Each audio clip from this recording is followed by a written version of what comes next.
What is going on, guys? Welcome back to another Chef's Garage video. Today, I'm going to tell you guys the 5 things I did right with my Mark 8 GTI. But first, of course, if you're new to the channel, this is the first time seeing my face on your screen, don't forget to please click the subscribe button down below for more awesome Mark 8 GTI videos and other car content videos like this one. I've been trying to diversify my content from just Mark 8 GTI stuff, but you guys love it, so we're back with another Mark 8 GTI video. I can't do it without your guys' support because I want to become a full-time YouTuber, and well, your support is needed in order for me to achieve that dream. Anyways, on with the video. Now, for those of you that are new to my channel, this is my 2022 Volkswagen Mark 8 GTI, and I made a video a few months ago that actually got what you guys really loved. It was very popular, got over 6,000 views, and it was basically titled the 5 mistakes I made with my Mark 8 GTI, because this is my first car, and well, I've modified it, and I basically just told you guys the 5 mistakes that I made. And I thought, you know, why don't I make the sequel to that video and tell you guys everything I did right with my Mark 8 GTI, because my goal with this channel and with this car is sort of help other people with the newest Mark 8 GTI platform. So let's tell you guys everything I did right with my Mark 8 GTI, because obviously, like every human, everyone makes mistakes. Like, that's just a part of life, and the best part about those mistakes is you learn from those mistakes. However, there are some things on this car that I did flat out right and I did not make a mistake on. Now, let's get into the 5 things I did right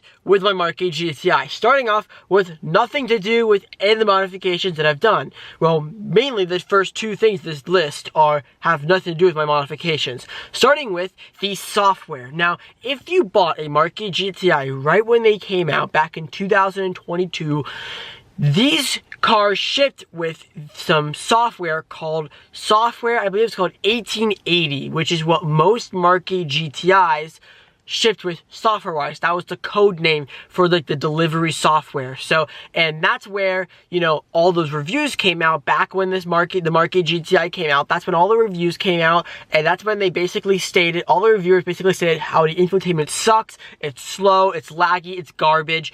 The end. You guys probably know what I'm talking about. Since then, Volkswagen has noticed all these reviews and decided that there's something that should be done.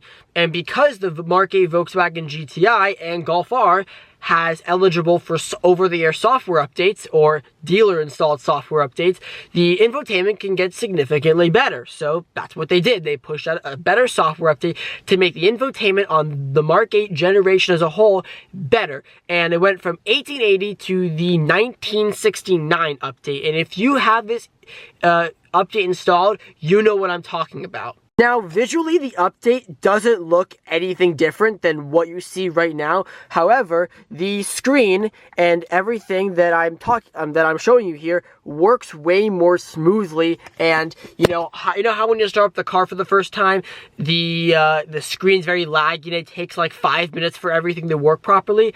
That's all fixed, and I haven't had any bugs or glitches with this infotainment. It's actually been pretty flawless. So if you own a Mark 8 GTI or a Golf R and still have the 1880 software installed, go and make a service appointment at your dealer, and they will install the software update completely for free. That's what I did when my car went for service for the gear selector issue. Not too sure if I made a video about that, but they installed the software update for me, and ever since then, you know, my infotainment has been completely flawless. So definitely go and take advantage of those free software updates with your Volkswagen dealership, because 100% you will, if you already love your Mark 8 GTI or Golf R, you will love it 10 times more after the fact. Now, the second thing I did right with my Mark 8 GTI was getting the leather seat option.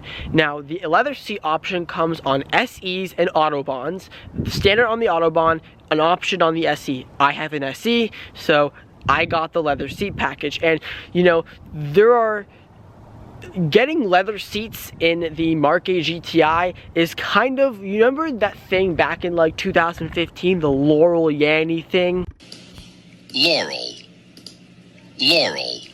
That's how I think of leather seats on a Mark 8 GTI. Let me explain. Because you have one group of people that say the standard cloth seats are the best seats, you have to go with the Mark 8 GTI.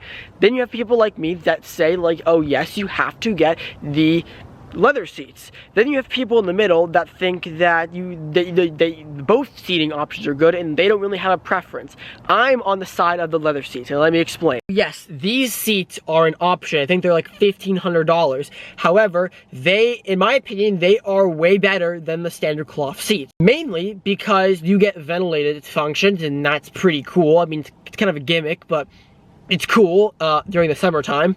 Literally. The seat design itself looks cool because you kind of have this like tri-tone look with the red headrest, the gray outer back, and the black center middle, and you have all this piping and stitching everywhere. It's pretty cool looking. But for me, the biggest reason of why I like the leather seats better is how much they hold up to everyday use. For example, I live in a climate where it rains pretty frequently. Massachusetts, it's basically cloudy here 99% of the time during the winter, and then it snows a lot, and you know, when I get into the car with a wet raincoat or whatever, I don't have to worry about the seats absorbing the water as much as the cloth seats do. If something spills or if I get water on these leather seats, just take some leather cleaner, wipe it off, and move on. Yes, the leather seats do hold up to everyday life a lot better, but that means you do have to, you know, take in that this may happen, which the leather seat does bubble after some use. Unfortunately, both of my seats have started to sort of bubble up, but this just is because I sit in these seats a lot, and you know, this is just use. I know the cloth seats don't do this, but the leather seats overall, over time, are better in my opinion than the cloth seats. That's just my personal preference, and I'm glad I have the option. Alright, so moving on from the car itself, let's talk about the modification side. And I want to move on to the third thing I did right about this car, is get new wheels. Now, if you guys are new to my channel, these are the wheels I have on my Mark 8 GTI. They are not real, unfortunately. They are Alzor style 628, which are basically Audi rotor wheels. I really want an OEM plus looking wheel for this car, and these are the ones I got. Now, why did I make a good decision? Well, first of all, they look really nice. I love, still no regrets, I absolutely love the way these wheels look, especially with my little DIY center cap action I did here. But mainly, the main big reason why I got new wheels specifically is because of how terrible the stock wheels are for this car, the GTI, and the Golf R. Now, Volkswagen must have cheapened out on their wheels, the manufacturing of the wheel, whatever the wheel is made of, because I've seen so many people on Facebook forums and other places where they go over a bump or a pothole and the wheel bends, and the tire doesn't pop, but the wheel bends. That has happened to me twice. I physically had to go to the Volkswagen dealership with my stock wheels and had to get 2 new wheels. $500 each, by the way, plus the labor. And the reason why I had to do that was because at higher speeds, if you guys don't know, with bent wheels, they do create a bunch of vibrations with the steering wheel and the car in general. So I had to get that taken care of because, you know, in a way, it's a little unsafe. So I basically told myself that I'm not paying $500 for a wheel anymore because the stock wheels on the Mark 8 GTI, well, they look kind of terrible anyway.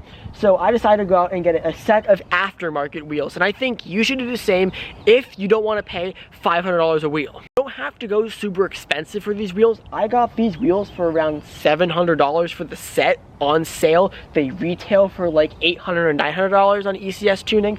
I got these wheels on sale, and I have rode over so many bumps and potholes, not on purpose, intentionally. I haven't seen them in the road, and these wheels have held up tremendously well. I am so happy with these wheels.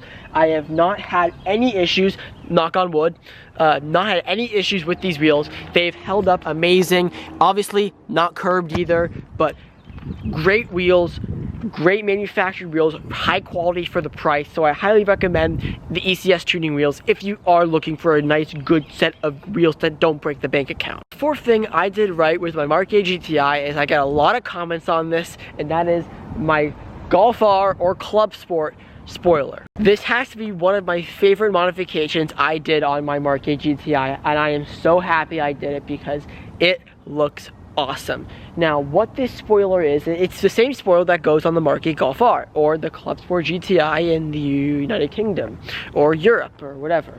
And what this spoiler does is, well, it looks cool, but also it extends the roof line out way longer than the standard wing, which kind of just dips down and stops. So I really like this spoiler. It's an OEM Volkswagen part.